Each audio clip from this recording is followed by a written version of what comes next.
Okay, so I did a poll on my Instagram and I learned that more of the people that are following me are guitar players than bass players. That's fascinating to me. So hi, guitar players. I'm really glad you're here and I love guitar players. I think a lot of the people that are interested in what I'm doing are sort of like bass curious guitar players, or primarily guitar players that are starting to learn bass.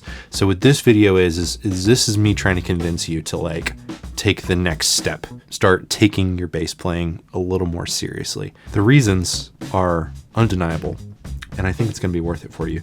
And this video is also celebrating the fact I am actually releasing a new course with my friend Rhett Scholl on his platform, and it is a survival guide for guitar players that want to learn bass. I'm going to put a link to the course in the description.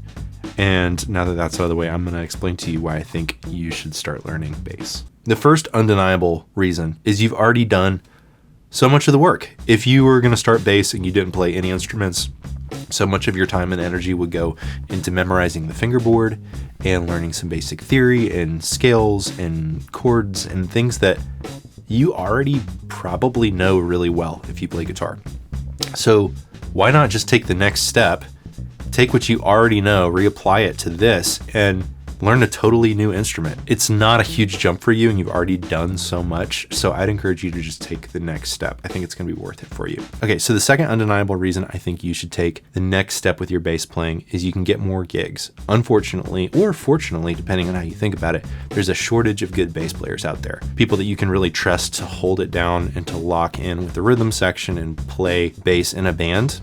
And if you can learn to do that, word's going to get out and people are going to start asking you to play. And you don't have to give up guitar, but why not play more music? I think it's worth taking that next step just so that you can have those opportunities, so you can have more gigs and you can choose the gigs that you want to do on bass or guitar. Real world example, I was just on tour with a band over in Europe, Roofman, name of the band, with my friend Rhett Scholl on guitar.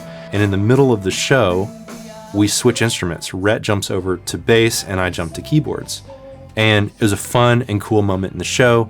Visually, it's interesting because the band members are changing instruments, and then sonically, we're able to accomplish some different sounds that we couldn't if we didn't both double on different instruments. If you can play multiple instruments, it changes and opens up some of the opportunities that you have. Okay, so another thing that's cool about learning bass is I think it's an incredibly powerful, creative resource and tool for you to have, right? So if you are recording stuff at home, you want to start creating more of your own music, being able to play or create an interesting bass line is going to be a really nice jumping off point for creating a whole song, right? Because if you can come up with a cool bass line, it's going to inform a cool drum part.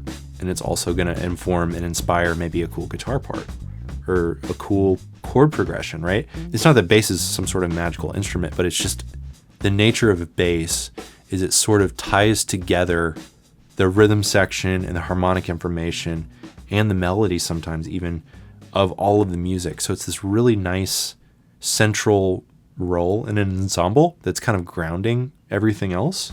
It's a really helpful place to start in a creative process. You can also reverse engineer it where it's like if you came up with a part, a guitar part or a drum part or a song that you think is cool and inspiring, maybe to complete that song what you need is the perfect bass line to tie some elements together, right? It's a good bonding agent to help make a musical piece feel complete. Okay, so the last reason, and probably the best reason, is it's just undeniably fun. It's so much fun to play bass. There's nothing quite like being on stage and you're laying it down on bass and you're locking with the drummer and people are out there dancing and having a good time. There's something really fun about that and really fulfilling about that, knowing that you're a part of creating that experience for everyone else and it's making people happy and it's helping people have fun. It is fun. It's fun for you. I promise you. It's so much fun to play bass. And you've already done so much of the work. You're this close. So I think why not take that next step? The course is a mini course, so you could take the whole thing in one sitting. It's kind of a crash course for guitar players on how to play bass and how to think more like a bass player. I think it's going to be a really cool and helpful resource for you. The The link to that is in the description. Guitar players, I love you. Even if you don't learn bass, I love you.